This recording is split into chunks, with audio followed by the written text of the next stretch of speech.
Snyder, Buzz, long slap shot, saved by Mushkin. The U.S. team is depending a little bit too much now on Jim Craig. He's making too many good saves. Eruzione! Mike Eruzione!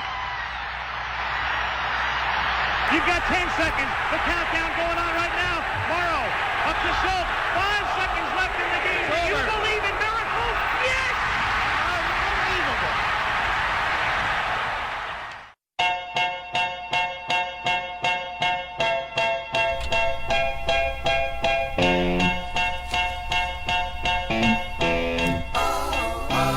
We're back here, Gelb and Chase here with you, Philly's #1 college radio station, WHIP, taking you up until 12 o'clock. And you just heard the call a moment ago. That was from Al Michaels on the Eruzione game winner in 1980 against the Soviets, and then the eventual legendary call, the 10 seconds, do you believe in miracles? Yes. And now joining us on the hotline is the captain of the 1980 gold medal winning USA team, and that's Mike Eruzione. Mike, it's Zach Gelb and Chase Sr. How are you?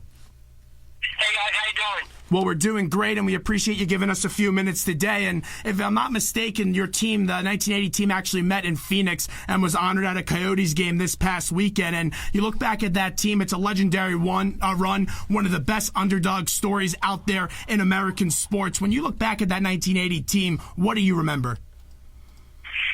Well, I just remember how much fun it was playing with those guys. Not only great hockey players, great people. The atmosphere in the locker room, the excitement as the games kept going and the games kept getting bigger and bigger. It was just a special place and a special time. And Team USA, they get ready to look for their gold medal on Thursday. That's their first game. When you guys broke for the Olympics at Lake Placid, did you guys ever have a feel that, hey, maybe you could do the unthinkable and go out there and win a gold medal? You know, we thought we had a chance to win a medal. We thought a bronze medal was very possible. But the main objective for us at the beginning was to get to the medal round, so even to have an opportunity. And now once you got to the medal round, which was, 2 games to play, you can believe anything can happen. I mean, that's why you play the games. I always tell people, if you think you're going to lose, you probably are. So, the fact that we got to the medal round and the fact that we had just 2 games to play to win a gold medal, it was something that was very possible, something we believed we could do. Hey, Mike, it's Chase Sr. It's an honor to talk to you, especially while the Olympics are going on. When this team heads out to Lake Placid, the Soviets and the Swedes were 2 of the obvious favorites. They were also pretty intimidating teams. What was the feeling around this club, especially heading into some of those big games? Again, I think we were confident. We were playing extremely well. The home crowd was a big plus for us, a big advantage I think we had, playing in Lake Placid.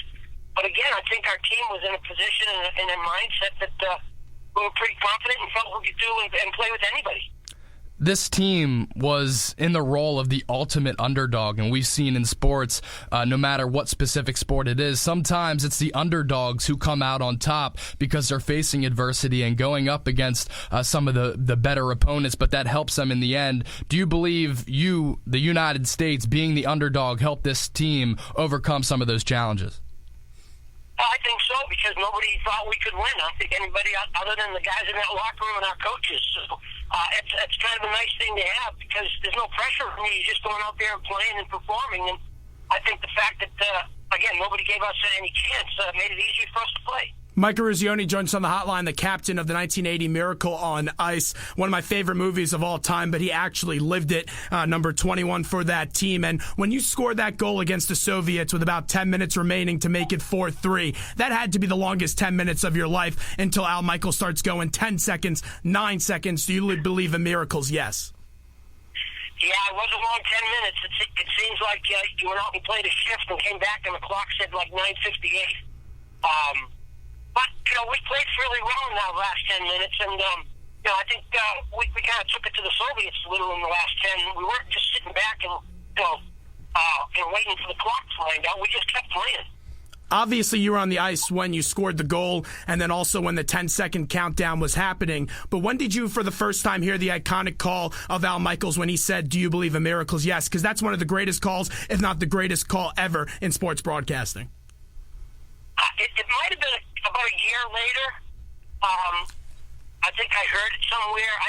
I've only seen the game twice since 1980, and it's probably been 20 years since I've seen the game. But I've seen and heard Al's call many times since. but I didn't hear it until well after the Olympics. Since 1980, hockey has really evolved as a sport, not just in the United States, but also worldwide. And the Olympics are set to go down with the hockey aspect in the coming days. What do you think about the sport and where it stands today and, the status of the Olympics right now? Well, clearly, from the hockey standpoint, we're one of the powers. We're one of the favorites. I've said many times in 1980 we might have opened the door, but today's players have knocked it down. And I think if they don't medal, it will be a disappointment for them, men in as well as our women. So I'm excited about next week when the hockey tournament kicks in. I think we have an excellent chance. We could have won gold in Vancouver. We could have won gold in Salt Lake City. So we're getting closer, and maybe this is the time to do it. You look back at your team, Herb Brooks, legendary coach, put together that team of a bunch of college kids and won the gold medal. And we had Joe Micheletti on, who wasn't a part of the 1980 team, but played under Joe at Minnesota, under Herb at Minnesota. What did you learn most from Herb Brooks when you look back at your time playing with him? Well, I think Herb was a brilliant man. He was way ahead of his time in terms of the style of hockey that we were going to play in 1980. He's a guy that was demanding, but yet honest and fair. He was somebody that we could trust. He was a coach that we respected, and I think you saw that in our play. It was a team that had a guy that orchestrated something. He put it in place, and we were able to follow it.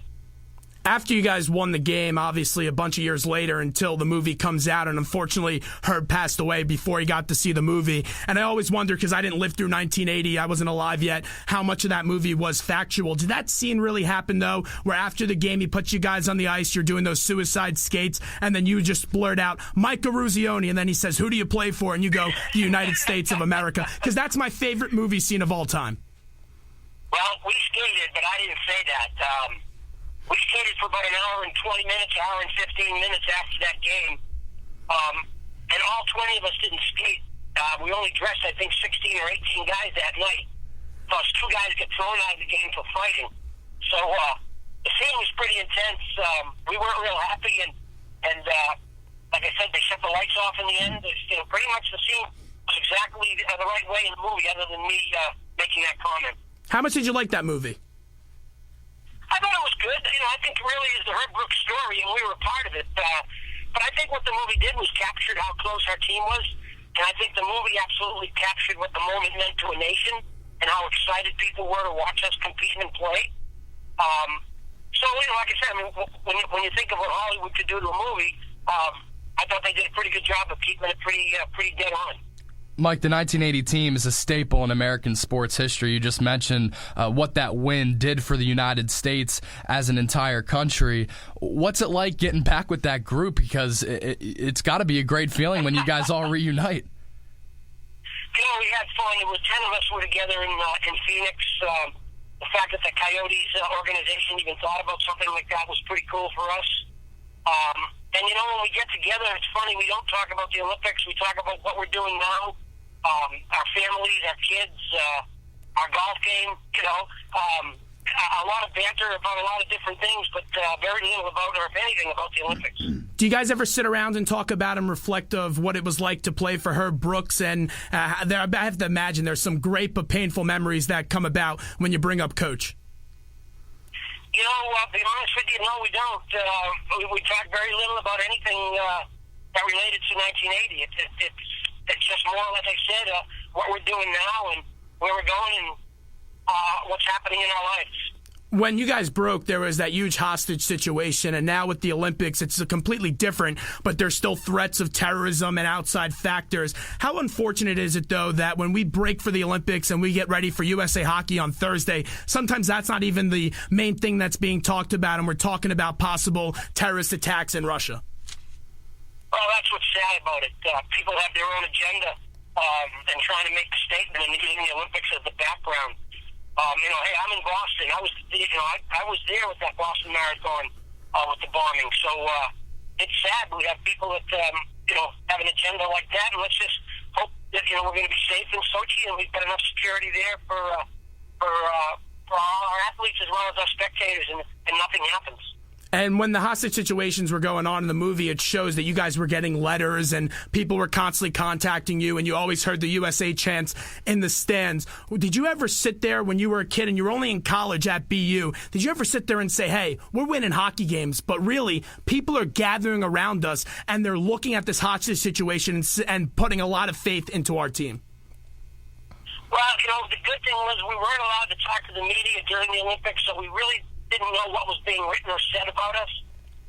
We knew people in Lake Placid were excited with the USA chants and waving of the flags, but as a team had no clue the country was watching the way they were.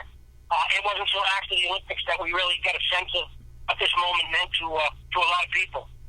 Well, Mike, we appreciate a few minutes today. I know you're very busy around this time of the year. Thanks so much, and let's get you on again real soon, and hopefully we could see another gold medal come the USA's way this year in the Olympics. I'd love to see it. It would be awesome. Thank you very much. Mike Eruzione, the captain of the 1980 Miracle on Ice, number 21, just joining us on the hotline. Gelb and Chase here with you. We'll take a quick